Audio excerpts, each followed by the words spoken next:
Perception के against है कि मार्केट में मल्टीबैगर नहीं मिलते। मल्टीबैगर मिलते हैं, लोग ढूंढते नहीं है, प्रॉब्लम ये है। अभी क्लास में था, लोग वो ढूंढते इसलिए यूट्यूब पे नहीं है डाल रहा है। क्योंकि उसके लिए फंडामेंटल पढ़ने पड़ते हैं। टेलीग्राम फंडामेंटल पे वो रिकॉर्डिंग भेज रखा था। पढ़ना जो है वो बोरिंग है, मजा नहीं आता है, तो कौन पढ़ेगा? उसमें चार्ट नहीं है, क्विकली रन नहीं दिखता है, स्लो मूविंग है, तो इसलिए थोड़ा एक्साइटिंग नहीं बोल है, क्या बोल रहा फैसिनेटिंग नहीं है। क्या बात है? आपस में क्या कह चार रहा है लोग घूम जब क्या तू? बैठते हैं 2 महीने किसी भी ग्रुप के अंदर, तो ज्यादातर मैच की प्रैक्टिस डिस्कशन वो सागर में ट्रेडिंग खेलने स्ट्रेटजीज आऊंगा। के ऊपर होते हैं। कभी हाँ? हार्डली कोई ग्रुप होगा जो डिस्कशन करेगा पी के ऊपर। हार्डली कोई ग्रुप होगा जो ये डिस्कशन करेगा कि कंपनी जो नया बिजनेस लॉन्च कर रही है, इस बिजनेस का रिवेन्यू कितना आने की पॉसिबिलिटी है। हार्डली कोई ग्रुप होगा या कोई छोटा सा ग्रुप होगा जो इस बात पे बात करेंगे कि कंपनी ने अपना डेट इतना कम कर दिया है तो इसका इम्पैक्ट उनकी प्रॉफिटेबिलिटी पे कितना होगा। ये सारी चीजें हैं कि अल्टीमेटली जो आपकी लाइन दिखती है चार्ट पे, ये वहीं से आती हैं। अचानक लगा तो कुछ लोग बोलते हैं कि चार्ट पे सब कुछ दिख जाता है, टेक्निकल के कुछ सुपर एक्सपर्ट बोलते हैं कि टेक्निकल में सब कुछ दिख जाता है। वो उसके तो लिए अब करता है। मैं उन लोगों के लिए मेरा एक क्वेश्चन है कि जो आप चार्ट पे देखते हो वो हम जैसे लोग क्रिएट करते हैं। आप जो देखते हो फ्रंट एंड पे बैठ के, वो हम जैसा कोई बंदा कहीं बैठा होगा जो फंडामेंटल पे दिन रात मेहनत कर रहा होगा। आपको लगेगा कि ये रिजल्ट अच्छे आने से पहले भाग गया, सॉरी माय डियर, हाँ केबीस बना हम के उससे रखना पूरी। पहले लेके बैठे हुए थे क्योंकि हमें पता था कि आने वाले रिजल्ट अच्छे होंगे। सो तुम क्या नहीं कर रहे थे? घूमे क्या करे? गाँव में क्या अगर गाँव में खाली आम नहीं है उसमें कि चार्जिंग में वो इसमें शाहपुर में। business ने शाहपुर में क्या करा वो चल बैकग्राउंड रही थी हाँ राजस्थान कर रहा बचपन से उधर करा है से वो बैकग्राउंड छठे छठे लेना आठवीं देना है, बचपन से तो शुरू बैकग्राउंड लेना अभी है क्या जॉब इंजीनियरिंग सेक्टर से। नौकरी मेरा क्या है? बैकग्राउंड बिजनेस कोई करता लेना है उसका देना भी नहीं क्या है कर तू बोले यार। पाइप की करना कंपनी पड़ेगा से। बट यू आस्क मी, यहाँ क्या I would be interview attend knowing करते हैं? ऑलमोस्ट जो बेसिक चीजें हैं इन इंडस्ट्रीज फिर की या जाओ इसके अलावा दूसरी पास इंडस्ट्रीज की, वो मुझे हाँ, पता है। क्यों? क्योंकि मैंने इंटरव्यू इस है बोली क्या? जाएगा बोली क्या? इन इन इन अरे इंडस्ट्री के हाँ मैंने अंडरस्टैंडिंग है कि कंपनीज के लोकेशन बारे में चाहिए मैंने हाँ पढ़ा है, देख कुछ वो नहीं नॉलेज मेरे पास है। तो आज अगर कोई कंपनी मुझे दिखती है, it would hardly take 15-20 minute for me to say कि हाँ इस कंपनी में वर्थ है कि नहीं है। बट और देख ऐसा वो नॉलेज जो है ना, ये आपको धीरे धीरे आती है और ये बोरिंग होती है। मतलब ये इसमें कोई शक नहीं है कि ये क्या नॉलेज करा वो बोरिंग है। उसको अगर एडमिनिस्ट बट अगर आपने इस बोरियत के साथ 4-5-6 साल निकाल लिए, कितने यार कितने तो फिर साल आप तक यकीन मानिए कि कुछ कंपनी ऐसी होती हैं जो 2 महीने 3 महीने 1 क्वार्टर 2 क्वार्टर में डबल भी होती हैं, ट्रिपल भी होती हैं, है ना? तो वो फिर मतलब समझ रहे हो ना आप? तो एक एग्जाम्पल बड़े बड़े लोग देते हैं उसका, बांस के पेड़ का, कि वो 12 साल नीचे रहता है और फिर जब 1 साल में कितने गुना बढ़ जाता है। तो this is same now. Red flag क्या होता है? रेड फ्लैग बेसिकली जो है ना, वो ये होता है कि किसी कंपनी में कोई ऐसी चीज आप देख पा रहे हैं जो शायद कहीं ना कहीं उस कंपनी को मेजरली इम्पैक्ट कर सकती है। बट अगर आप उसको और जो कंपनी के रेशियोज हैं या और कंपनी के पैरामीटर्स हैं उनके उनको अगर आप देखोगे तो वहां पे आपको वो नहीं मैच करेगी। मतलब वो सारे पैरामीटर्स अच्छे होंगे, एक पैरामीटर्स आपको ऐसा लगेगा जो बहुत बुरा है। आज एक साहब ने मुझे एक एग्जांपल भेजा था एक कंपनी का, मैं नाम नहीं लूंगा। उस कंपनी ने अपनी एक सब्सिडरी को लोन दिया। सब्सिडरी भी नहीं है शायद, वो एक पता नहीं सिस्टर कंसर्न है या क्या है, ओवरसीज कंपनी है, उसको लोन दिया। मैंने डिटेल में नहीं पढ़ा, मैसेज आया था मेरे पास। तो कोई लॉजिक नहीं बनती है, आप किसी कंपनी को लोन क्यों दे रहे हो भाई? तो इसका मतलब समथिंग इज रॉन्ग। वो दे मे बी साइफरिंग द मनी, अपना पैसा यहाँ से कहीं बाहर शिफ्ट कर रहे होंगे और उसके बाद खुद भी शिफ्ट हो जाएंगे। तो ये एक बहुत छोटा सा सिग्नल है, बहुत छोटा सा सिग्नल है। फॉर एग्जाम्पल, वो कंपनी जो की पैसा सेल्स भी सजा बढ़ रही पहले तो होगी, कहते प्रॉफिट नहीं मैं भी बढ़ कहता हूँ रही बोलता होगी, नहीं है शायद सेल्स भी फज मैं होगी, आता हूँ शायद मेहनत क्या तूने? प्रॉफिटेबिलिटी भी जो दिखाई जा रही है वो नहीं होगी, वो सिर्फ और सिर्फ संजय नहीं पेपर सकते पे तुम दिखाई जा बोलते रही हैं होगी। हाँ? कंपनी सकते हो इससे पहले कि मैं इसके बारे में और डिटेल में बात करूं, मैं ये बता दूं, कंपनी ये डायरेक्ट सारी इन्वेस्टर लगा कंपनी में दिया नहीं होता है। ये प्रोडक्ट ये चल रहा है एक वो दो तीन थोड़े से चार ये परसेंट वो कंपनी ऐसी होती हैं म्यूचुअल जो ये सारे फंड गड़बड़ घोटाले करती हैं, और आज नहीं तो कल वो कंपनियों को बंद होना ही मोटा होना है। मोटा तो मेजरली ये कोई सज्जा ऐसा बंदा नहीं है कि आप बात करो कि भाई सारी कंपनी जो है वो इसी रेंज में आएंगी, आप हर कंपनी को शक की नजरों पे देखना शुरू कर दो। बट हाँ, ऐसा है कि जैसे ये बोलते हैं ना कि बुखार जो है वो कैंसर का एक बड़ा सिम्टम है। तो ये बहुत ही कॉमन है कि अगर रेगुलर बुखार होता है तो आपको चेकअप कराना चाहिए। अगर कोई और वजह नहीं मिलती है तो फिर हो सकता है कि वो it may be one of the symptom for cancer, right. लेकिन अगर किसी आदमी को बुखार है तो आप देख के ये नहीं कह सकते हो कि नहीं भाई इसको कैंसर है ना। और बहुत सारी वजह है बुखार आने की। तो हो सकता है कि इनमें से जो मैंने लिस्ट किया है, एक सिम्टम आ रहा हो, दो आ रहे हो, बट उसकी कोई और वजह हो, और जरूरी नहीं है कि वो रेड फ्लैग ही हो। बट हाँ, ये अगर आप कहीं देख रहे हो तो आपको होशियार हो जाना चाहिए। इसमें सबसे ऊपर जो है वो प्रोमोटर होल्डिंग है। प्रोमोटर होल्डिंग जो है वो 40% के नीचे अगर है तो आपको सोचना चाहिए कि क्या आपको इस कंपनी में इन्वेस्ट करना है। जब प्रोमोटर ही 40 के ऊपर बढ़ाने को तैयार नहीं है तो भाई आपके पास तो ऐसी कंपनी है मार्केट में जो 60% के ऊपर है, 70-75% वाली कंपनी है, तो आप 40 वाली में क्यों जाते हो, है ना। तो ये आपका थॉट प्रोवोकिंग क्वेश्चन होना चाहिए। Please percentage. आज एक बहुत बढ़िया कंपनी मैंने देखी। एक्चुअली में जब मैं स्लाइड प्रिपेयर कर रहा था तभी मैंने देखी एक फिल्टर लगा के, and I was bit surprise. मुझे भी सच्ची में नहीं पता था ये बात। ये कंपनी है, बहुत बड़ी कंपनी है। ये शायद इक्वायर की गई गवर्नमेंट ऑफ इंडिया से, मुझे अगर सही से याद आ रहा है। आप ये देखो, ये कंपनी 1 लाख मतलब 1.32 लाख करोड़ की कंपनी है, which is huge, large cap company है। इसका डेट टू इक्विटी एकदम परफेक्ट है। प्रोमोटर होल्डिंग 64% हमारे क्राइटेरिया में फॉल हो रही है। मतलब अगर आप देखोगे मोर और लेस 313 रुपए की कंपनी है, 541 की इसकी फेयर वैल्यू आ रही है, ठीक है। सेल्स ग्रोथ भी है। Okay, now you see please percentage जो है इसकी 99% है। 99%। मतलब ये जो 64% है ना, ये सारा का सारा प्रोमोटर ने गिरवी रख रखा है। अब जब प्रोमोटर ने ये गिरवी रख रखा है तो भाई प्रोमोटर की होल्डिंग तो जीरो हो गई ना। प्रोमोटर इसका कोई छोटा मोटा आदमी नहीं है कि वो, मतलब आप समझ रहे हो प्रोमोटर इसका कौन है। ये देखो इसका प्रोमोटर, इसका प्रोमोटर वेदांता है, जो अपने आप में खुद बहुत बड़ी कंपनी है।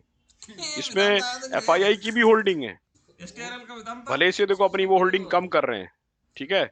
इसमें डीआईआई की भी होल्डिंग है, ठीक है। हो सकता है मैं दोबारा बोल रहा हूँ, हो सकता है ये कंपनी कल को 313 से 3000 रुपए पहुंच जाए, हो सकता है। बट अगर मुझसे पूछा जाए क्या आप इस कंपनी में इन्वेस्ट करोगे, my answer would be sorry, no. मैं किसी ऐसी कंपनी में इन्वेस्ट नहीं करूंगा जिस कंपनी के प्रोमोटर ने इतना बड़ा आदमी होने के बावजूद, खैर मुझे तो इससे फर्क नहीं पड़ता कि वो बड़ा है या छोटा है, के बावजूद उसने गिरवी रख रखी है अपनी कंपनी। भाई तुमने पूरी की पूरी कंपनी गिरवी रख रखी है, इट्स अ बिग नेम। मतलब don't get surprise, it's a big name. मुझे भी अभी फिल्टर में मिली, मैं जब लगा रहा था, तो it's a big name. And अगर आप इसको देखोगे सारे फिट हैं। अगर किसी को यही नहीं पता है कि प्लेज क्या होता है तो इसका मतलब वो इसमें फंस जाएगा। यू नेवर नो, कल को इसमें से 99 में से अगर 10% भी इन्वोक कर दिया तो यकीन मानना ये 313-31 रुपए पे पहुंचने में देर नहीं लगेगी। जिसके पास इन्होंने रख रखा है ये, वो अगर उसने 10% भी इन्वोक कर दिया तो ये सारी रेपुटेशन है ना, जो इस प्रोमोटर की जो रेपुटेशन है वो मिट्टी में मिल जाएगी। पूरा उतार और ये पूरा 313 वाली कंपनी 31 रुपए 30 पैसे पे मिलेगी। अब ये कंपनी मेरे को इन्वेस्ट करने के लिए ऐसा लगेगा, पास्ट में और हो ये चुका है कंपनी बहुत की सारी कंडीशन क्या कंपनी है, के बोलो तो ये साथ। कंपनी ऑलरेडी गिर है इसके पास। मतलब इन आप ये कारणों मत से अभी गिर समझिएगा, रही है। पता नहीं मुझे चार्ट दिखता है कि नहीं दिखता है। अगर दिखाता है तो मैं दिखाता हूँ, देखो ये कंपनी किसी जमाने में कहाँ हुआ करती थी। क्या प्राइस है इसका, 4000, 5000 पीक था इसका 4 जनवरी 2008 को, 5389 रुपए, 5389। और ये कंपनी कहाँ पहुंच गई थी, 60 रुपए, 70 रुपए, 28 रुपए। ओ माय गॉड, 28 रुपए। इमेजिन किसी ने अगर यहाँ इन्वेस्ट किया होगा तो उसका क्या होगा, यहाँ पे इसका मार्केट कैप क्या रहा होगा और यहाँ पे इसका मार्केट कैप क्या रहा होगा। इमेजिन, ये कोई छोटी मोटी कंपनी नहीं थी, trust me, it was a big company at that time. मैंने खुद इसको देखा है, मतलब 2000 के ऊपर से तो मैंने इसको देखा है यहाँ पे जाते हुए पर्सनली। यहाँ पे कहीं मैंने इसको देखा है यहाँ से। 1800 में तो मैंने इसमें खुद ट्रेड किया है। It was not a bad company at all, but somehow एक स्ट्रक्चर बिगड़ा और उसके बाद कंपनी जो है, आप ये देखो over the period of 10 years, यहाँ पे पेशेंस किसी का कुछ काम नहीं आया, सब खत्म हो गया। और दिखाता हूँ,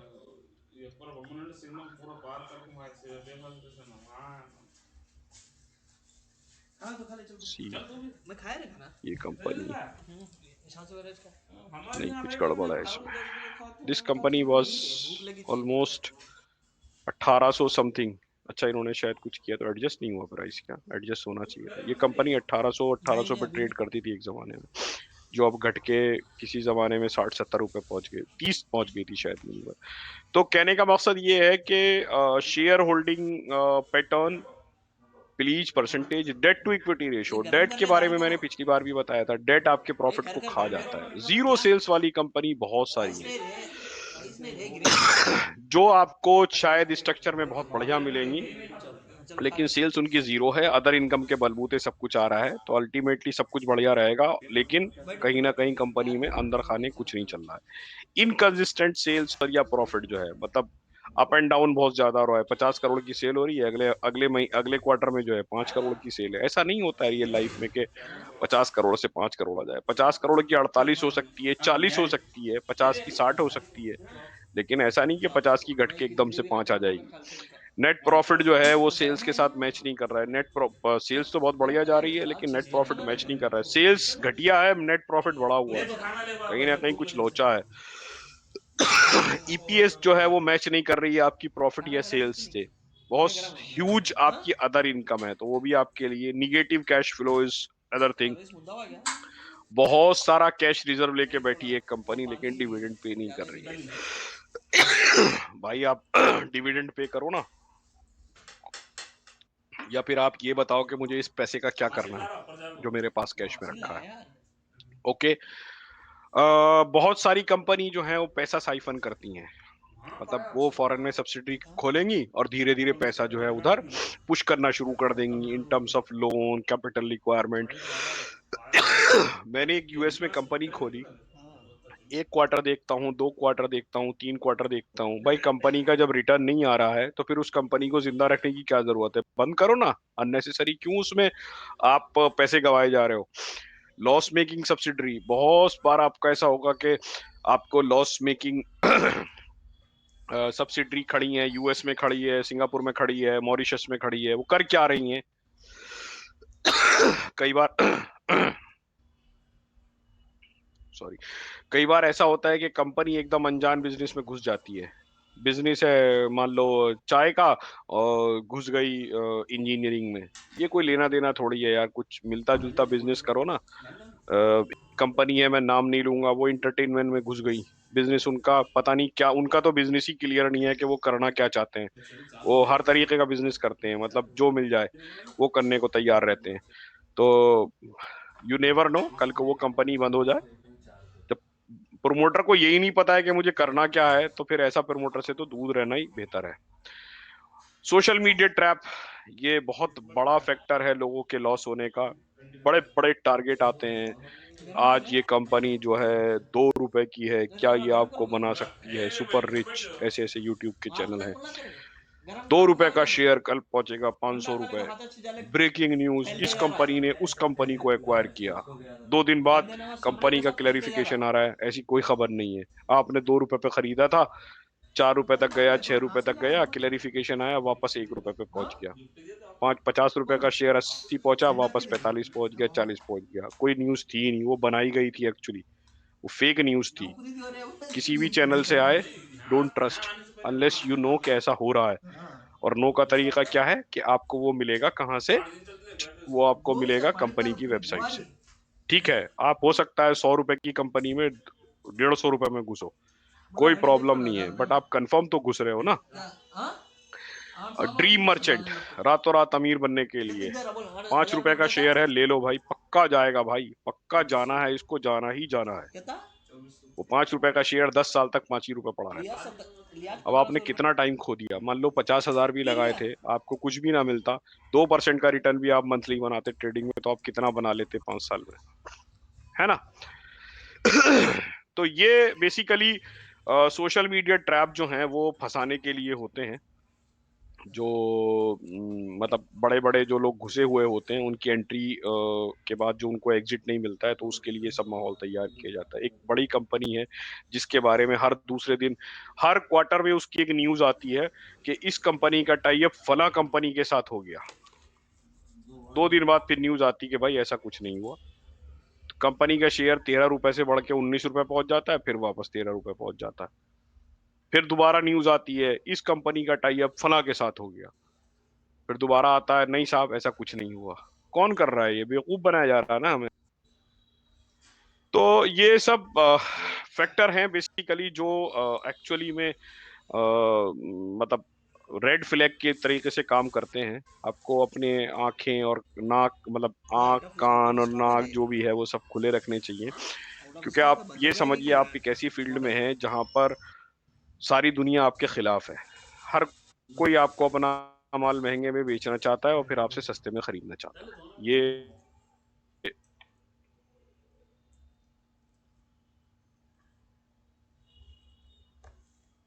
इसलिए बोल रहा हूँ मैं, ये मार्केट का रूल है। वो आपको डीप भी यही करना डीप हो। तो अल्टीमेट करार करनी है, लंबे टाइम तक इस फील्ड में रहना है। ठीक है मतलब technical is good to earn money with all due respect. मैं खुद भी बजट ट्रेडिंग नहीं करता करे हूँ। था सर? लोग बहुत अच्छे से जानते हैं मैं है खुद भी क्या? ट्रेडिंग करता हूँ। वो वाली बोतल लेकिन है? ट्रेडिंग में आपके फंडामेंटल का नहीं तड़का जो है बनेगा वो इसमें। ज़रूर लगना चाहिए। हो सकता है बहुत सारी अच्छी अपॉर्च्युनिटी आप मिस कर दो, लेकिन रात को नींद अच्छी आएगी, ये गारंटी है। मार्केट गिरेगी तो आप टेंशन में नहीं रहोगे क्योंकि आपको पता है कि मैंने एक अच्छी कंपनी में इन्वेस्ट किया है। मैंने इंडेक्स में इन्वेस्ट नहीं किया है। मैंने किसी के कहने पे इन्वेस्ट नहीं किया है। मैंने अपने पैसे को अपनी नॉलेज की बेस पे इन्वेस्ट किया है, भले से मैंने ट्रेडिंग के लिए लगाया हो। अगर 20% का सडन फॉल आ जाता है और आपको लगता है कि नहीं अगले रिजल्ट अच्छे आने वाले हैं, तो आप बोलोगे यार 20% के लॉस में निकलने से बेहतर है, मैं वेट करता हूँ, 40% के प्रॉफिट में निकलूँगा। और ऐसा होता है। अच्छी कंपनी हमेशा बाउंस बैक करती है क्योंकि वो वैल्यूएशन से वापस आ जाती हैं, जिसको टेक्निकल की लैंग्वेज में सपोर्ट कहा जाता है। और बहुत सारे रेशियो हैं जो लोग यूज़ करते हैं, जैसे आरओई है, आरओसी है, पीईजी है, क्विक रेशियो है।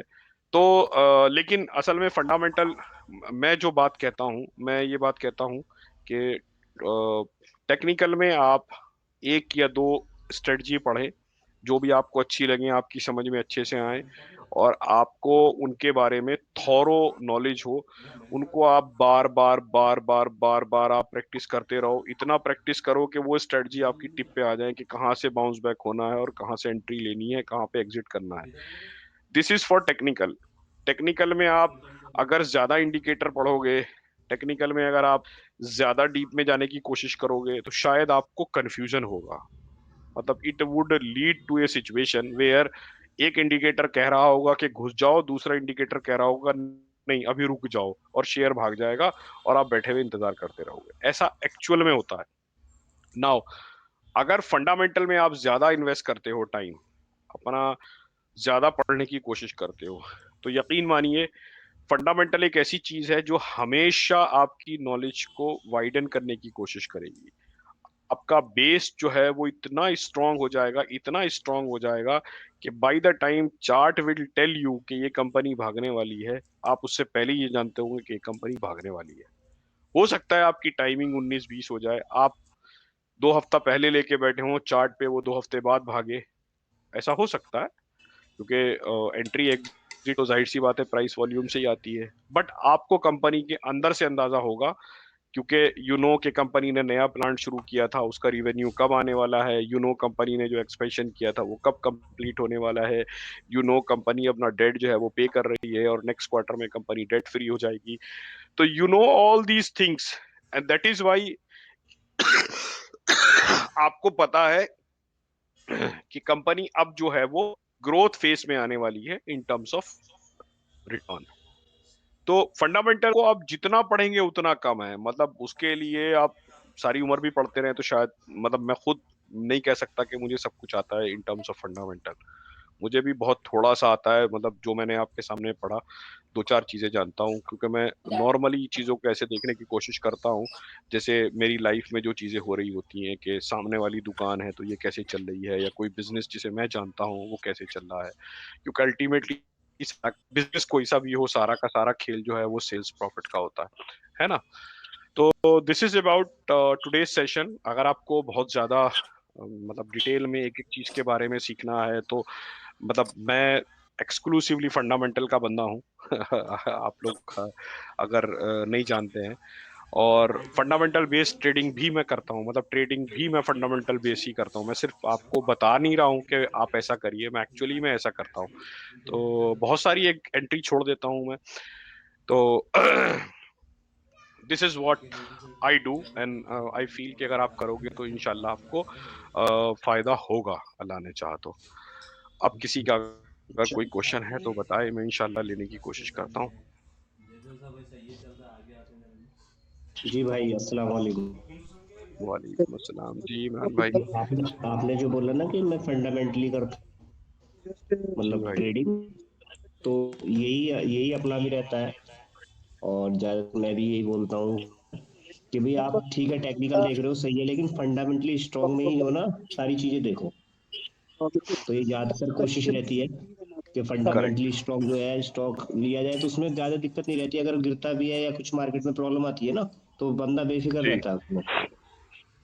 जी। ये हमारे अल्लाह मोहसिन बहुत भाई भाई है बोल रहे मुफ्ती साहब, जी जी जी जी जी। मोहसिन हसन हैं। साहब। वालेकुम मोहसिन भाई।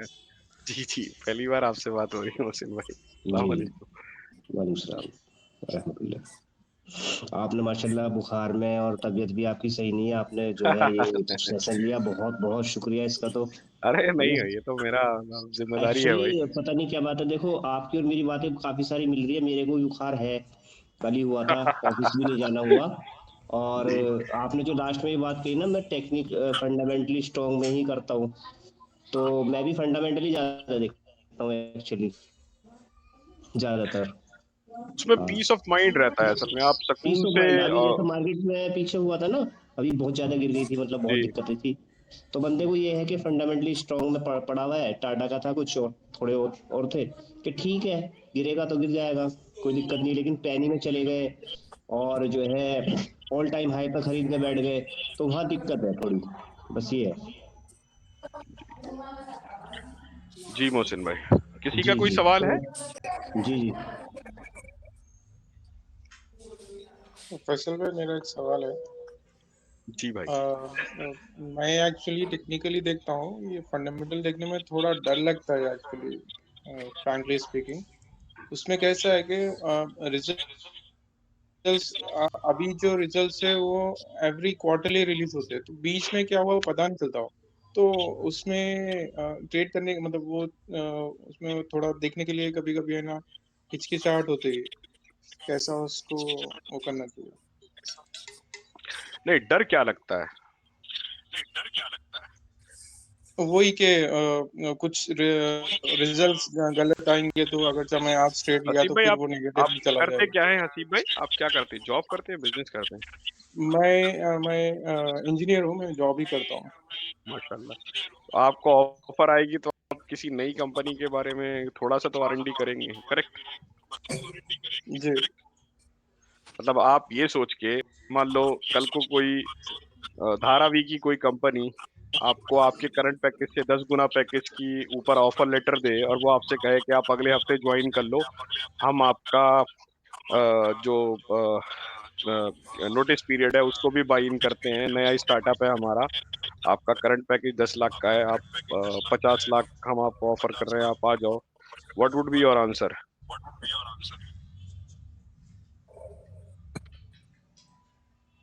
जी, समझ गया मैं अभी अल्हम्दुलिल्लाह एक अच्छी कंपनी में हूँ, और मैं छोटे उस बात भी जाता नहीं हूँ। मतलब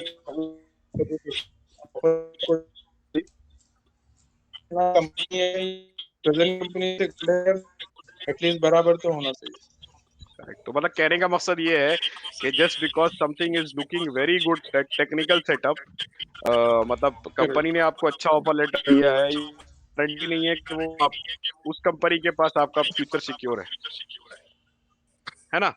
तो उसके लिए तो आपको कंपनी के बारे में पढ़ना ही पड़ेगा। तो इसी तरीके से अगर कोई कंपनी टेक्निकली अच्छी लग रही है तो आपको क्विक को देखना ही चाहिए। और आपका क्वेश्चन जो था कि 2 क्वार्टर के बीच में क्या करना चाहिए, तो उसका जवाब ये है कि नोटिफिकेशन आते हैं स्क्रीनर पे, आप जब भी ट्रेड लें कोई अपना लगा के रखें, तो जो कोई नोटिफिकेशन होगा तो आप देख लें। हार्डली 5-7 मिनट लगते हैं, ज्यादा नहीं लगता है।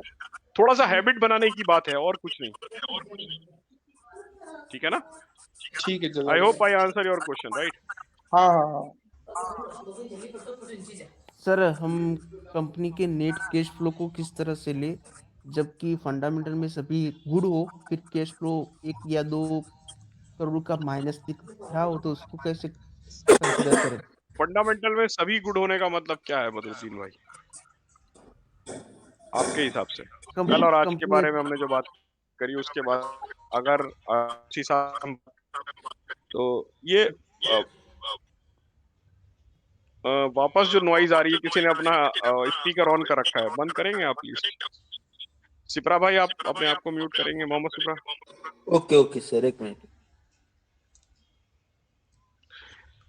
जी क्या नाम है बदरुद्दीन भाई, आपके हिसाब से फंडामेंटल्स का मतलब क्या है? अच्छा, इस बहाने हम सबका रिवीजन हो जाएगा, पिछले हफ्ते और आज के हफ्ते को अगर हम मिला के बात। हम देखेंगे, प्रमोटर की पहली बात करें तो प्रमोटर आपने बताया वही 40% से ज्यादा, फिर आरओई, ठीक है, आरओसी, आरओए आरओई आरओसी की मैंने बात ही नहीं करी है ना, आरओई की बात करी है आपने ना बताया ना पिछले अभी तक। सेशन में। नहीं, पिछले सेशन में बात नहीं करी, आज के सेशन में भी बात नहीं करी, और चीजों के बारे में बात करी, बहुत असल में हम ना, हमारे साथ एक प्रॉब्लम है, सबके साथ है, हम बेसिक चीजें छोड़ के एकदम एडवांस पे चले जाते हैं। तो बेसिक चीजों की जो हमने बात करी थी पिछले सेशन में, वो आप याद करने की कोशिश करिए। नहीं, वो लास्ट वाला सेशन मैंने ज्वाइन नहीं किया था, आज ही सेशन आपका ज्वाइन किया मैंने। तो फिर आपको अभी तक क्लियर नहीं है कि फंडामेंटल क्या होते हैं, तो आप पिछले सेशन को देखिए, इंशाल्लाह आपको कैश फ्लो से रिलेटेड जवाब मिल जाएगा। मैंने कैश फ्लो की बात नहीं करी है, but if you would see my answer और the discussion which we had last time, जो हमने लास्ट टाइम डिस्कशन किया था और आज का डिस्कशन किया था, आपको अंदाजा हो जाएगा कि उसका इम्पैक्ट कैश फ्लो पे कैसे आता है और कैश फ्लो की क्या इंपॉर्टेंस होनी चाहिए। ठीक है? जी, शुक्रिया शुक्रिया। और किसी का कोई सवाल भाई? वो पर 3 दिन से ऐसे डर रहे, 3 दिन ऊपर माइनस हो रहा है, उसके बारे में क्या किया जाए सर? इसका जवाब आपकी एडमिन टीम में से कोई दे सकता है, या तो मोहसिन भाई दे सकते हैं या मुफ्ती साहब दे सकते हैं। ये पूछ रहा था कि जो स्क्रीनर आप जैसे यूज करते हो उसके अंदर फिल्टर वगैरह कैसे लगाते हो, एक बार वो दिखा दीजिए, क्योंकि जैसे मेरे को मतलब 2-3 महीने ही हुए अभी सीखने के लिए, और मैं जस्ट सेल्स और नेट प्रॉफिट वगैरह 2-3 मोटी-मोटी चीजों को देख के ही कंसीडर करता था किसी भी चीज को। एक बार आप एक बार स्क्रीनर एक बार मेरे को दिखा दीजिए एक बार सही से, जिससे कैसे एडिट वगैरह करना है, कर सकते हैं। पिछली बार मैंने शायद किया था, मैं एक बार और दिखा देता हूँ। सिप्रा भाई, आपका सवाल का जवाब मेरे सेशन से रिलेटेड नहीं है, तो वो शायद आपको मुफ्ती साहब या कोई और आपका एडमिन बताएगा, आप म्यूट कर लीजिए अपने आप को।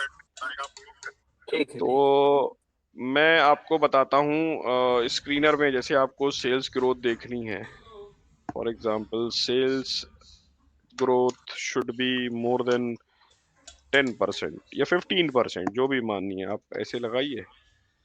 आ गया, ठीक है, ये कंपनी आ गई। अब इसमें आपको ऐड करना है, मैंने पिछली बार किया था, डेट टू इक्विटी रेशियो जो है आपको से फॉर एग्जांपल लेस देन 1 रखना है, मतलब ये भी क्राइटेरिया होना चाहिए और ये भी होना चाहिए। तो आप ऐसे करेंगे तो ये आ जाएगी कंपनी। इसी तरीके से आप और ऐड कर लीजिए, तो जो जो क्राइटेरिया आप ऐड करते रहेंगे वो आपके यहाँ पर फिल्टर होते रहेंगे। उसके बाद फिर आप यहाँ पर जाके इसको कर लीजिए। ठीक है साकिब भाई?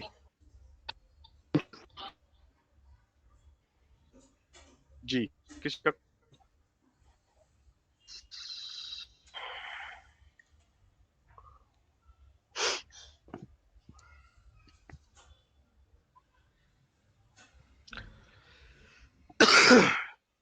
ठीक है, फिर इसका मतलब किसी का कोई सवाल अब है नहीं, आई थिंक। वालेकुम सलाम जी जैद भाई। भाई एक सवाल था कि अगर कोई ऐसी कंपनी में कोई ऐसा शेयर्स लेते हैं जैसे कि क्वार्टरली जो 4 क्वार्टर होते हैं उनके जो सेल्स जो है अप एंड डाउन हो जाएंगे, मार्च में अच्छा आ गया, फिर जो है सितंबर में कम आया, फिर दिसंबर में ज्यादा हो गया। जो सीजनल वाइज कंपनीज होती हैं उसमें क्या राय है आपकी? तो अभी जैद भाई जब मैं बात कर रहा था ना अपनी फेयर वैल्यू की, तो उसमें मैंने कहा था कि मैं टीटीएम की जगह मतलब एवरेज लेने की कोशिश करता हूँ 4 सेल्स की, जो मैंने फार्मूला भी दिखाया था ना वो वाला। तो उसका रीजन यही है कि अगर आप लेटेस्ट क्वार्टर से 4 सीजन, मतलब आप ये मान के चलोगे कि भाई ये वाला क्वार्टर अच्छा था, तो डालने क्या सीजनल फटाफट कंपनी जो डालो। है वो उसमें कवर हो जाती हैं। हाँ इसके अलावा एक और चीज जो है जो बहुत इंपॉर्टेंट है, आपका सवाल एक्चुअली में बहुत अच्छा है, वो ये है कि जब भी अगर आप ये देखो कि किसी एक पर्टिकुलर क्वार्टर में कंपनी की बाहर रख दो उसको। क्यूओ क्यू जो है या वाईओ वाई जो है वो डिप हुई है ना, तो आपका जो पहला एक्शन होना चाहिए वो ये होना चाहिए कि इस क्वार्टर में पिछली बार यानी कि लास्ट ईयर क्या सेल डिप हुई थी कि नहीं हुई थी। तो आपको पता चल जाएगा कि जैसे फार्मा के बारे में कहा जाता है, अब तो खैर वैलिड नहीं है, एक जमाने में कहा जाता था कि दिसंबर वाला जो सीजन है वो हेल्दी सीजन कहा जाता था। अब तो खैर इतने सारे और मतलब मरज आ गए, बीमारी आ गई, इनके फार्मा भी वारंटी गिर रहा ना होगा तो होता ही अच्छा है ओवरलोड। अच्छा खासा एक साथ प्रॉफिट दूसरा चालू करते हैं ना इन्होंने, गीजर भी चालू रखते हैं, वॉशिंग मशीन भी चालू रखते हैं, फ्री वो प्रॉफिट बना टीवी भी चलती, क्वार्टर। टीवी भी चलती। तो आपको न पिछले 2-3 क्वार्टर का मेरे ख्याल से गीजर क्वार्टर, ऑन रख के इस्त्री करते हैं। तो आता ही है। कितना पेनल्टी? देखो 500 रुपये की है क्या? पर्टिकुलर क्वार्टर अंदाज कि इस क्वार्टर में डिप ये क्वार्टर जंप है, वो आपको आपका डिसीजन लेने में हेल्प करेगा कि क्या मुझे होल्ड करना चाहिए या एग्जिट करना चाहिए। प्लस आप उसको उस पर्टिकुलर कंपनी के बिजनेस से जब कोरिलेट करते हैं कि पूरा एक भाई साथ नहीं करना चाहिए, ये ओवरलोड कंपनी होकर कौन चलता सी है है, वो। मान लो शुगर इंडस्ट्री है, या ओवरलोड मान ना लो करना कोई चाहिए। ऐसी है जो एफएमसीजी वाली है जो शादी के टाइम पे भागती है, या कुछ कंपनी होती हैं सिम्फनी टाइप जिनका बिजनेस समर में ज्यादा बढ़िया चलता है, विंटर में इतना अच्छा नहीं चलता। तो मेरे जहन में थी प्लेयर राइटिंग इंडस्ट्री, जैसे कि उसका मार्च में पिछला देखा था मैंने 2023 का, कौन सी गीजर कंपनी, उसके डालना अच्छे रहेंगे रिजल्ट हाँ। थे। प्लेयर कौन सी राइटिंग कंपनी? इंडस्ट्री। हाँ फिर तुम्हें वॉशिंग मशीन फ्लेयर चालू राइटिंग रखो, इंडस्ट्री, फिर तेरे से अच्छा। छोड़ो बैठे रहते। तो फ्लेयर राइटिंग मेरे ख्याल से पेन नहीं बनाती है, करेक्ट, वो पेन और बीच वो में सारी इनका ट्रिप स्टेशनरी ये थी, बनाती वो है नहीं ना, आप अगर फ्लाक्स मुझे छोड़ याद है। देते पानी, आधा रुपये सही यस देते। यस सही बोल रहा हूँ ना। स्टेशनरी। तेरे रुपये तो पानी मेरे ख्याल वो से चलती रहती तो ना मेरे फिर। ख्याल से इनका जो क्वार्टर जून वाला रहता होगा बर्तनों का शायद वो पानी इतना रुक अच्छा जाता नहीं होगा, रहता होगा, एक बार उसको ऑफ शायद कह करके रहा हूँ मैं, बंद कर मुझे देते फिर आइडिया नहीं है। वापस लाओ कंटिन्यू देखते चलती। हैं, एक एक एग्जाम्पल बार के एक ही बार तरीके से बीच में देखने अटकती की वो। कोशिश करते हैं वो इसको। क्या लफड़ा है उसका मालूम नहीं।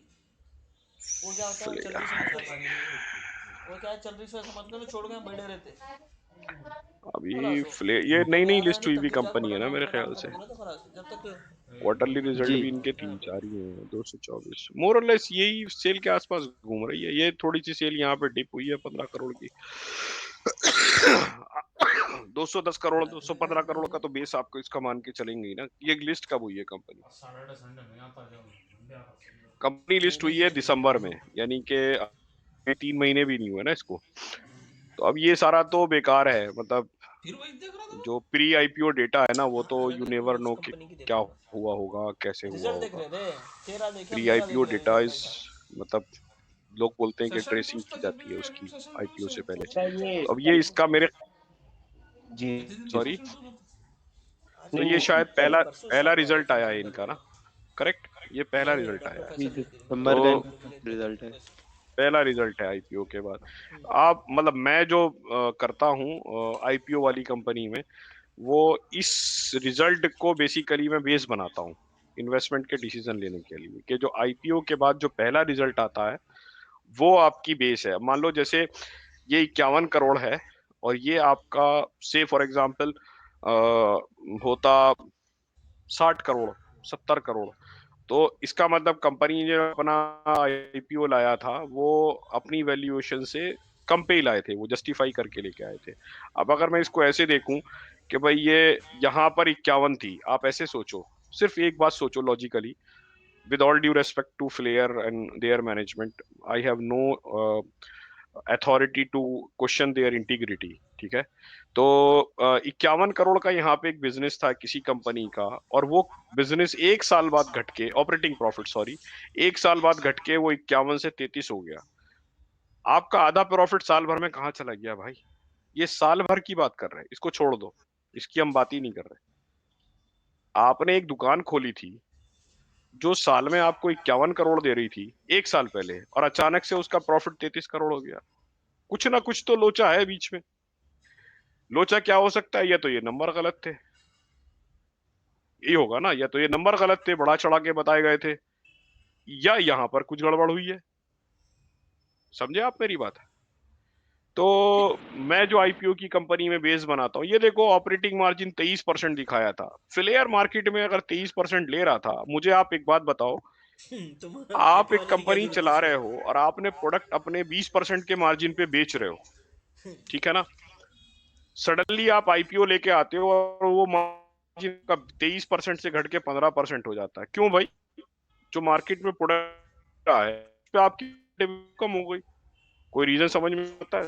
No no. नेट क्या इसका करिए बाबा बेटर। लगा, ये बिल्कुल ही गया, कम 2 करोड़ पहुंच गया। मतलब मेरे ख्याल से तो ये ओवर वैल्यूड आईपीओ होगा। रुको अभी देखते हैं।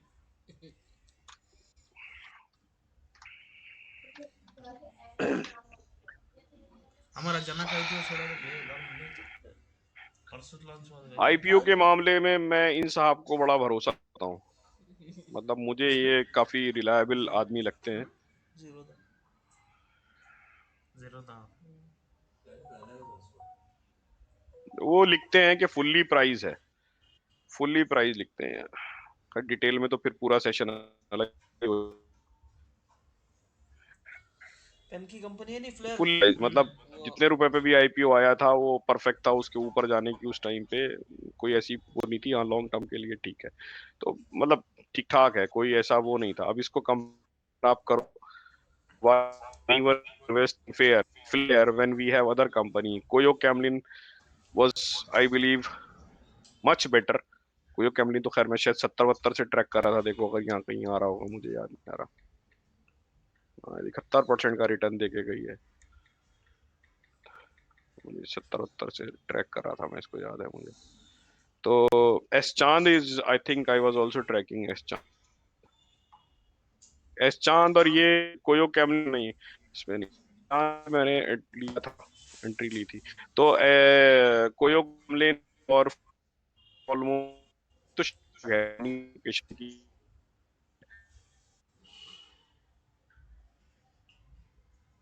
चांदन कंपनी ये चांद फंक्शन वाला लगा है क्या? देखो शाहपुर का पास। फिलिया का इंडस्ट्री का ये उनके फेयर भी वैल्यू पेट्रोल छोड़ दो। पंप वो ये है ऑपरेटिंग मार्जिन 18 है ना? कोयो कैमलिन का 8 है और एस चांद का 11 है, राइट।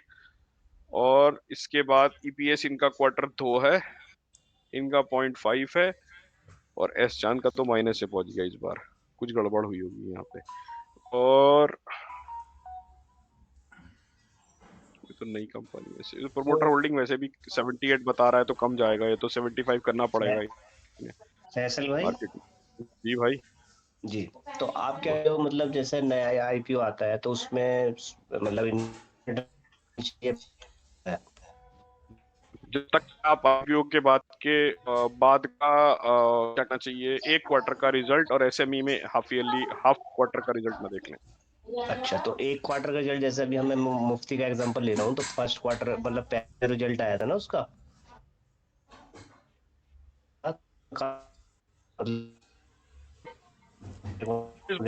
उस केस बना लीजिए। उसको बनना है, उसके बाद वो भागा भी अच्छा खासा। हाँ, तो हमने उसको बेस बनाने के बाद हमने सोचा कि अगला और अच्छा आएगा, क्योंकि दिवाली वाला उसमें दीपावली वाला तो हॉटस्पॉट ऑन है क्या तेरा? नहीं अभी तो फरवरी, मतलब ऐसा नहीं है कि अब बेस बनाने के बाद। चलो मुफ्ती भी देख ही लेते हैं, लाओ आप बोल रहे हो तो। और इस तरीके से मतलब हमारे मतलब कई कई जो है ना, जैसे अब टाटा टेक्नोलॉजी का आया था, यही है कि अब वो क्रेडो उसका क्रेडो मार्केटिंग यही है क्या मुफ्ती? हाँ यही है। हाँ तो टाटा टेक्नोलॉजी में ये हुआ कि वो बहुत ही ज्यादा मतलब हाई वैल्यू पाया, तो सब मतलब खरीद लिया था। तो मतलब गया था, उसके बाद मतलब फिर गया ही नहीं है अभी तक। तो भाई इसका तो 29 दिसंबर की इसकी लिस्टिंग है, तो एक ही तो रिजल्ट आया होगा, और कौन से रिजल्ट आए इसके? नहीं नहीं, 1 जनवरी में आया ना, सितंबर तक का। किसका, मुफ्ती का? हम्म। नहीं, दिसंबर तक के तो रिजल्ट आए हैं इसके, अभी तक तो कोई रिजल्ट ही नहीं दिखा रहा है इसमें। नहीं, एक इन्होंने जो रिजल्ट भेजा था ना, वो डिक्लेयर करा था, वो जनवरी में करा था, और एक फरवरी में करा है। नहीं, फरवरी का रिजल्ट अभी मतलब से कहाँ एक से आ जाएगा? फरवरी में जो करा वो दिसंबर तक का कराया, तक वाले क्वार्टर का, और इससे पहले वाले का कराया नहीं इन्होंने नहीं, जनवरी में, लेट करा होगा मतलब। कब तक चलता है? दिसंबर तक के result, दिसंबर फरवरी के result से आ जाए। अभी तो ड्यूरेशन विंडो है।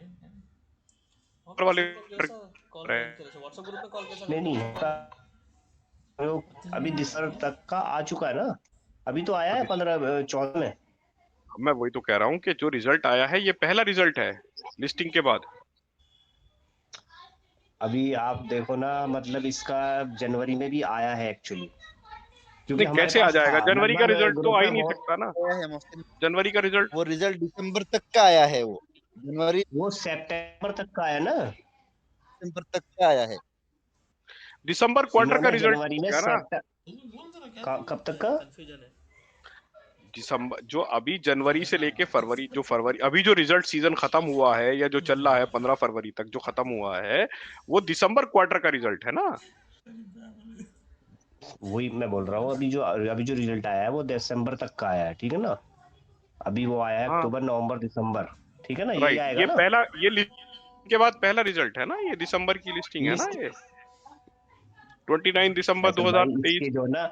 इसकी जो ना रग रग और एक एक चीज जो है ना, देख सबको पता है पूरे ग्रुप में, मतलब लगभग कोई बंदा ऐसा होगा जिस पर ना होगा ये एक थोड़ा 16 बहुत। जनवरी को आया एक्चुअली था, क्या है, इसका जनवरी में भी आया है।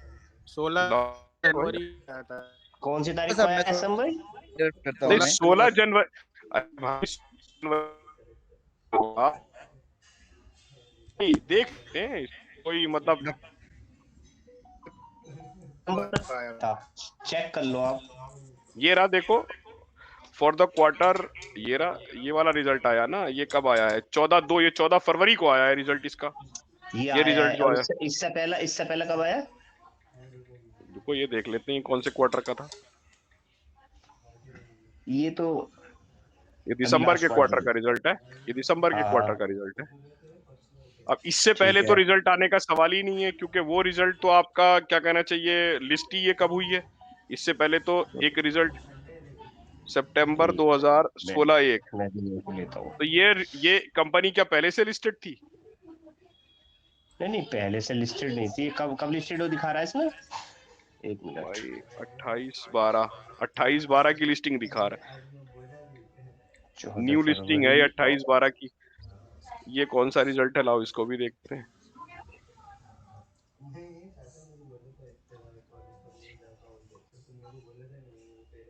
सितंबर का क्वार्टर का दिखा रहा है, गड़बड़ है ये।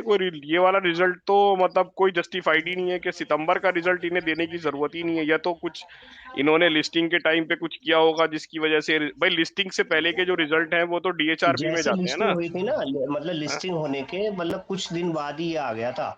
मेरे हाँ, ध्यान नहीं आ रही एग्जैक्ट लिस्टिंग कब हुई थी, तो उसके बाद ही ये आ गया था, तो मतलब ये इन्होंने ये थोड़ा सही डीएचआर, आया था। हाँ, इन्होंने ये डीएचआरपी में दिया होगा। असल में क्या हुआ होगा, जो प्रोस्पेक्टस जो डालते हैं ना आईपीओ के लिए, जो ये वाला जो है ना, ये वाला, इसमें इन्होंने सितंबर क्वार्टर का रिजल्ट नहीं दिया होगा, है ना। और उसके बाद इनकी लिस्टिंग हो गई इन बिटवीन दिसंबर में, मतलब बिना रिजल्ट दिए, तो इन्होंने वो सप्लीमेंट्री रिजल्ट दिया होगा। बट अल्टीमेटली जो लिस्टिंग के बाद का पहला रिजल्ट जो आप मानोगे, तो लिस्टिंग के बाद का पहला रिजल्ट तो यही होगा ना। लिस्टिंग 29 दिसंबर को हुई है, और ये वाला रिजल्ट जो है वो बाद में आया है। तो समझे आपका आपने ये कहने का बात? मतलब ये है, जो अब रिजल्ट जो आया है इसको हम बेस मान सकते हैं ना। हाँ, इसको आप बेस मान सकते हैं बिल्कुल। ठीक है लेकिन ठीक है, चलो। आईपीओ देखो, एक बात मैं आपको बताऊं भाई, हम्म। जब आपके पास ना बहुत सारे ऑप्शन हैं, आप ऐसे समझो, आपके पास देखो, आप में और प्रोमोटर में एक बहुत बड़ा डिफरेंस है। प्रोमोटर में क्या प्रॉब्लम है कि प्रोमोटर ने अगर कोई कंपनी शुरू करी, देखो प्रोमोटर और हम बराबर हैं, हमारा भी तो कंपनी में स्टेक है, भले से 1 रुपए का है या 5 पैसे का है तो हम भी ओनर कंपनी के ना। हमारे पास ये फ्लेक्सिबिलिटी है कि हम अपनी ओनरशिप कभी भी छोड़ के जा सकते हैं। प्रोमोटर के पास ये फ्लेक्सिबिलिटी नहीं है। तो अगर आपके पास बहुत सारी अपॉर्चुनिटी हैं जो अच्छी हैं, तो आप किसी ऐसी कंपनी में क्यों घुसोगे जिसमें आपको क्लैरिटी नहीं है?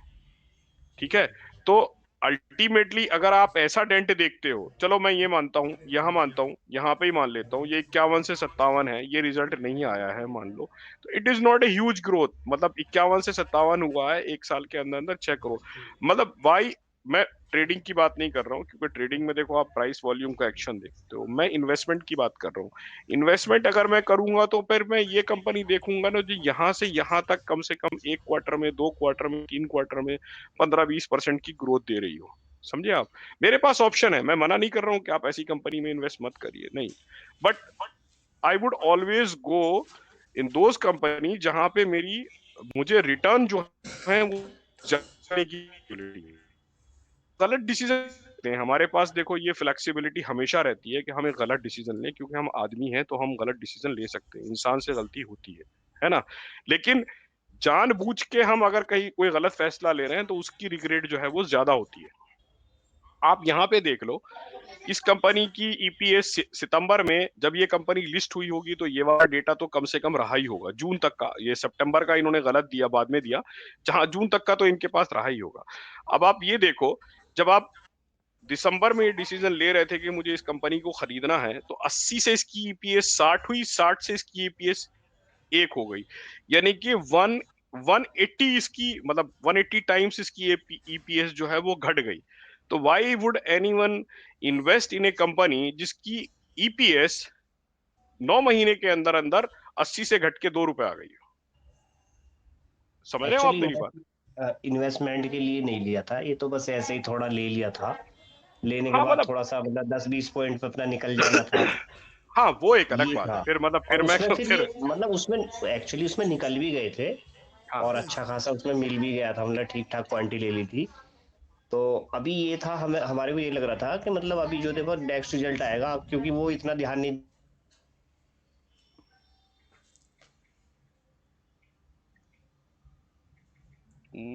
आवाज मुझे ही आनी बंद हो गई या सबको आनी बंद हो गई?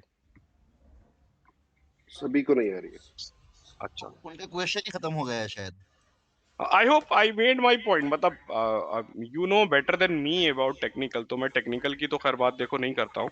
फंडामेंटल की मैं बात कर रहा हूँ कि 80 से घट के ईपीएस अगर 60 पहुंच गई है, आई मतलब 1 पहुंच गई है आईपीओ से पहले, तो फिर मतलब कोई जस्टिफिकेशन नहीं बनता है। समझे आप मेरी बात?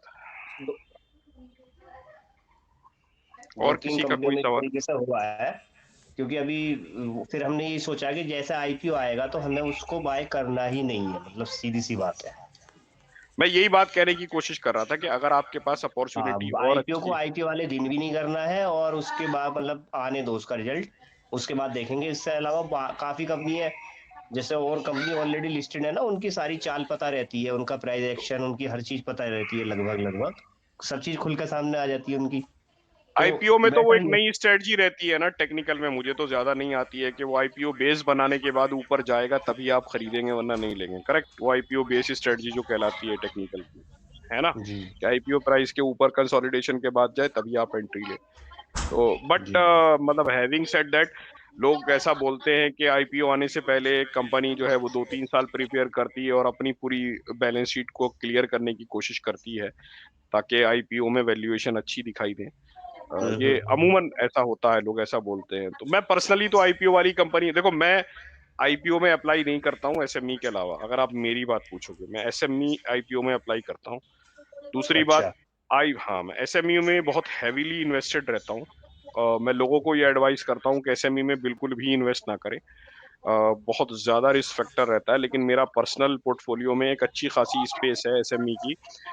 उसका रीजन ये है कि मैं काफी टाइम स्पेंड करता हूँ, और आपको जो बडिंग कंपनीज हैं वो एसएमई में मिल जाती हैं, तो सक्सेस रेट जो है वो अच्छा रहता है। लेकिन एसएमई में इन्वेस्ट करने के अपने अलग कायदे कानून और तौर तरीके होते हैं, जो नॉर्मल फंडामेंटल से थोड़े से अलग होते हैं। तो इसलिए कोई भी आदमी जो नया नया फंडामेंटल की दुनिया में आया है, वो ट्रैप हो जी सकता है एसएमई की वैल्यूएशन को देख के। बिल्कुल और बिल्कुल। उसमें ये मसला रहता है कि आपको बड़ा अमाउंट डालना होता है, मतलब ऐसा नहीं है हाँ कि आप बराबर। कम से कम जी 1.5-2 लाख रुपए तो आप शुरुआत करते हो, 1.5-2 लाख तो आपको एक लॉट के लिए डालना पड़ेगा, तो फिर वो प्रॉब्लम हो जाती है। तो इसलिए मैं लोगों को जी नहीं कभी, I hardly suggest anyone to invest in any SME, but मैं पर्सनली इन्वेस्ट करता हूँ। तो अगर एसएमई में मैं, हाँ, क्योंकि एसएमई में आप वो फैक्टर नहीं देख सकते कि टाइम हो गया हो, तो एसएमई में मैं, अगर मुझे अच्छी कंपनी लगती है तो मैं वॉच लिस्ट में डालने के बाद उनका प्राइस ट्रैक करता हूँ और मैं वेट करता हूँ रिजल्ट की। तो रिजल्ट जैसे ही आता है, तो अगर रिजल्ट अच्छा आया आईपीओ के बाद, आप नोटिस करोगे तो एसएमई कंपनी में फिर प्राइस एक्शन होता है, और अगर रिजल्ट बुरा आया तो फिर वो प्राइस एक्शन दूसरा वाला होता है। जी सही। ठीक है भाई, और किसी का ठीक है कोई भाई। सवाल? भाई पूछ लो, 11 बज गए हैं अब, उनकी भी तबीयत थोड़ी सही नहीं है, जिसको पूछना जल्दी। हाँ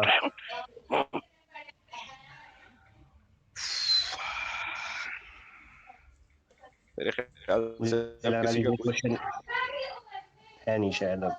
जी, अब किसी का कोई सवाल है नहीं, है तो सबको बहुत अच्छे से समझ में आया, या सबको बिल्कुल कुछ भी समझ में नहीं आया? क्या बात है? जी अल्हम्दुलिल्लाह चलिए, बहुत खैर, जी दुआओं की अल्हम्दुलिल्लाह बढ़िया। दरखास्त है। जी जी, आपसे भी। और मेरे ख्याल से आप शायद जरूरत नहीं है, कभी आपको फ्यूचर में जरूरत पड़े तो मुझे बताइएगा, इंशाल्लाह। मोटी मोटी चीजें तो हमने कवर इंशाल्लाह करी। इंशाल्लाह बिल्कुल बिल्कुल। अस्सलाम वालेकुम। मुफ्ती साहब। बहुत बहुत शुक्रिया डॉक्टर साहब, इंशाल्लाह हमेशा आपको दुआ में याद रखें। सबसे पहले तो मैं डॉक्टर साहब ठीक है का डॉक्टर शुक्रिया साहब, अदा अब करता आप हूँ, दवाएं। और साथ में डॉक्टर साहब से गुजारिश करते हैं कि हम इंशाअल्लाह लर्निंग जो है हमारी जारी रहे। और ये तो बेसिक का अल्हम्दुलिल्लाह बहुत अच्छे से आपने क्लियर किए, और अभी अगर थोड़ा थोड़ा और आहिस्ता आहिस्ता ड्रॉप बढ़ता जाए तो इंशाअल्लाह और फायदा होता रहेगा। और साथ ही साथ जो है हमारे मेंबर से भी मैं गुजारिश करता हूँ कि ग्रुप की तरफ से और डॉक्टर साहब की तरफ से जो वक्त निकाला गया है, वो वक्त खुदा रा रायगा होने ना दे, उसका सही इस्तेमाल हो और आप हजरत लर्निंग पर फोकस करें। ऐसा ना हो कि कल सुबह उठ के फिर वापस से वही पूछ जा रहे हैं कि ये क्या है, इस स्टॉक को बेचना है या रखना है, ऐसा ना हो। तो थोड़ा स्टडी और लर्निंग पर फोकस करेंगे तो इंशाल्लाह बहुत अच्छा रहेगा। मैं ऐसे लोगों को जानता हूँ जो, जब मैं मार्केट में आया था तो वो लोग कम से कम 3-4 साल पुराने थे, लेकिन आज हमसे पूछते हैं कि ये लेना है या खरीदना है, तो बड़ी अजीब लगता है। तो आप हजरात से गुजारिश है कि अपने नोट्स रेडी करें, और ये इंशाल्लाह रिकॉर्डिंग सेशन अपलोड हो जाएगा ग्रुप पे, तो ग्रुप को भी ज़रूर उस रिकॉर्डिंग सेशन को देखें और नोट्स बनाएं अच्छे से। और डॉक्टर साहब से भी गुजारिश करते हैं कि हमारे लिए दुआएं कीजिए, और ख़ास तौर पर अपना जो वक्त निकाले हैं कीमती, ये वक्त बहुत कीमती है। और आपको बता दूं कि मैं डॉक्टर साहब को ही बहुत ज़्यादा फॉलो करता हूं, और ख़ास तौर पर मेरे जितने भी डाउट्स रहते हैं वो सब मैं डॉक्टर साहब से ही क्लियर करता हूं, पूछता रहता हूं। जो भी है, थोड़ा छोटी सी छोटी बात हो, बड़ी सी बड़ी बात हो, हर एक पूछता रहता हूं मैं। और डॉक्टर साहब मुझे बहुत माशाल्लाह मोहब्बत भी करते हैं, और उम्मीद करता हूं कि आइंदा इसी मोहब्बत के खातिर इंशाल्लाह दोबारा हमारा जो उसके बाद वाला जो सेशन है, आखिरी सेशन है, वो भी इंशाल्लाह नेक्स्ट वक्त देके, जब भी वक्त देंगे उसी हिसाब से इंशाल्लाह लेंगे हम। इंशाल्लाह। जज़ाकल्लाह खैर। शुक्रिया बहुत ठीक है बहुत भाई। मुझे सुनाने के लिए। अल्लाह हाफिज। जी, अस्सलाम वालेकुम। वालेकुम अस्सलाम। ठीक है भाई, जज़ाकल्लाह दुआ पढ़ लें। बहुत बहुत ठीक।